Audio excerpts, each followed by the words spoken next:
উপন্যাস লিখব। অভিনয়টা হচ্ছে আমার রক্তে আছে। কাজ করা তো মুশকিল এখন। কন্ট্রোভার্সিয়াল কোনো জায়গায় কাজ করতে চাই। বিশাল একটা সিন্ডিকেট কাজ করছে। শিল্পীর অনেক কমিটমেন্ট থাকতে হয়। এখন আমরা সচেতন হচ্ছি না। চায়নাতে কিন্তু টিকটক বন্ধ হয়ে গেছে। কোনো রেসপেক্ট নাই বাবা মার প্রতি। সব সন্তান কিন্তু তার বাবা মাকে বৃদ্ধাশ্রমে দিয়ে আসে না। এত অশুদ্ধ ভাষায় বাংলা বলা একদম গা ঘিন ঘিন করার মতো অবস্থা। আমরা নায়ক নায়িকা না, কিন্তু আমরা অভিনেতা অভিনেত্রী। তাদের কথা বলাও আমাদের আসলে অন্যায়। এখন শুধু নায়ক নায়িকা, আর কোনো মূল্য নাই। তাহলে কীভাবে ইন্ডাস্ট্রি দাঁড়াবে? আমার ব্যস্ততা হচ্ছে সেন্সর বোর্ড, আর আছে আমি প্রাথমিক বাছাই কমিটিতে আছি, অনুদান কমিটির। আর নিজের এখন একটু কিছু বই বের করার চেষ্টা, লেখালেখির কাজ দিয়ে ব্যস্ত আছি। বাবার উপর একটা বই বের করব, সেই সাথে আমার জীবনের যে আজকের এই জায়গায় দাঁড়ানো, সেগুলো নিয়ে আমি কিছু একটা লেখালেখির চেষ্টা করছি।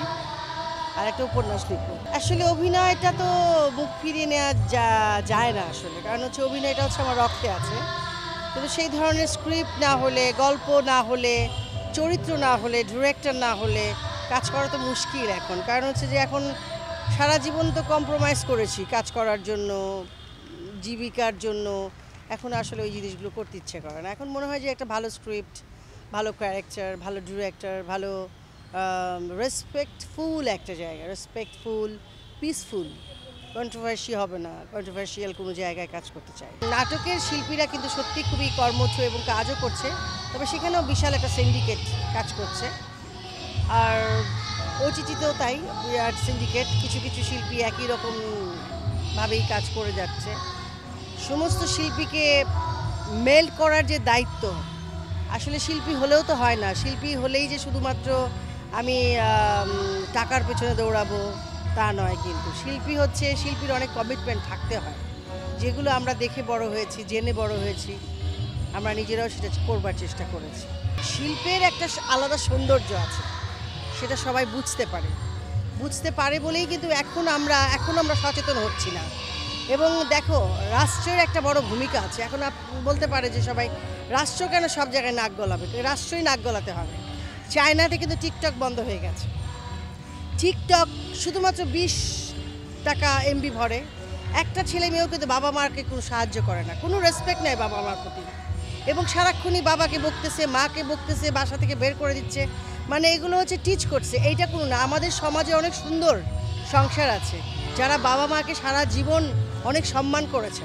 সব বাবা মা কিন্তু সব সন্তান কিন্তু তার বাবা মাকে বৃদ্ধাশ্রমে দিয়ে আসে না। তার সমস্ত কিছু দিয়েই বাবা মাকে মানে ঈশ্বরের আসনে বসিয়ে রাখে। কিন্তু আমাদের দেশের অনেকেই সেটা করেন, এবং এটা বারবার নাটকে আসতেছে, টিকটকে আসতেছে, এবং অসহ্য। এবং সবচেয়ে বড় কথা হয় ল্যাঙ্গুয়েজ। এত অশুদ্ধ ভাষায় বাংলা বলা, এত অশুদ্ধ ভাষায় বাংলা বলা এবং অশুদ্ধ উচ্চারণে কথা বলা, এটা একদম গা ঘিন ঘিন করার মতো অবস্থা। আমিও পারি না, আমি বলছি আমি পারি না, কিন্তু আমি শিখি। আমাকে শিখতে হয়, প্রতিদিনই শিখতে হয়। শিখতে তো সমস্যা নেই। এই যে শেখার যে বোধটা, এই যে শেখার যে ইচ্ছাটা, সেটাও কিন্তু পরিবার থেকে পাওয়া। আমরা নায়ক নায়িকা না, কিন্তু আমরা অভিনেতা অভিনেত্রী। এখন হয় কি, আমাদেরকে যারা নিয়ে কাজ করবে তাদের কতটুকু মেধা আছে। ওই যে সিন্ডিকেট, তারা নেটওয়ার্কটা বেশি বিশ্বাস করে। আমি তো কাউকে ফোন করে বলবো না, ভাই আমাকে ক্যারেক্টারে নাও। I will not. I am the last person. আমি জীবনে সেটা করি না। আমি সুভাষ দত্তকে কখনো বলি না। এটা প্রাউড না, এটা হচ্ছে আমার নিজের প্রতি আমার সম্মানবোধ।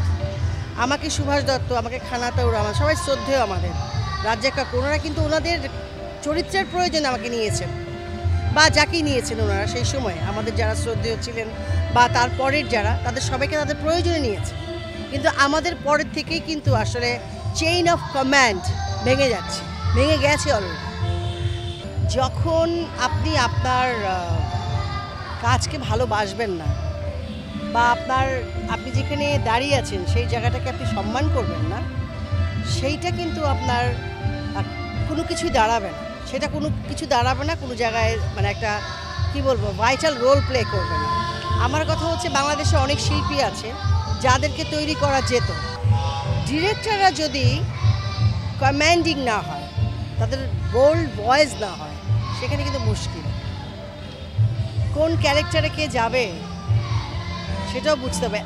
শাহরুখ খানের সাথে যখন অভিনয় করেন অনেকগুলো স্টার কাজ করেন কিন্তু, বা আজকে আপনি অমিতাভ বচ্চনকে দেখেন, ওনারা সব জায়গায় কাজ করছেন, বা আমাদের ওনারা তো সবাই মানে কি বলবো, ওনারা অনেক পূজনীয়, ওনাদের কথা বলাও আমাদের আসলে অন্যায়।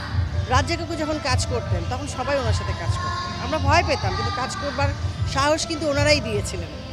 রাজ্জাক কাকু, জসিম ভাই, তারপরে মনে করেন জাফর ইকবাল সাহেব, ইলিয়াস কাঞ্চন সাহেব, বা আরও যারা ছিলেন তাদের সাথে যারা কাজ করেছেন, কোয়েল কাকা, শওকত আকবর, গোলাম মোস্তফা কাকা, তারপরে শর্মিলী আপা, তারপরে রওশন জামিল, তারপরে আয়েশা আক্তার, আরও অনেক অনেক শিল্পী যারা আছেন, রহিমা খালা, আমি ওনাদের কথাই, রওশন জামিলের কথা বলছি।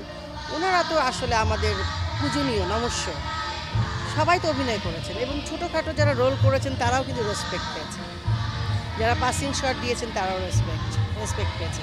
এখন শুধু নায়ক নায়িকা, আর কোনো মূল্য নাই, তাহলে কীভাবে ইন্ডাস্ট্রি দাঁড়াবে? দেশপ্রেম থাকতে হবে, দেশের সংস্কৃতি দেশের মতো করে আপনি ফিউশন করেন, সমস্যা নাই, কিন্তু দেশকে নিয়ে থাকতে হবে। সারা ওয়ার্ল্ড দেশের বাইরে যায় না।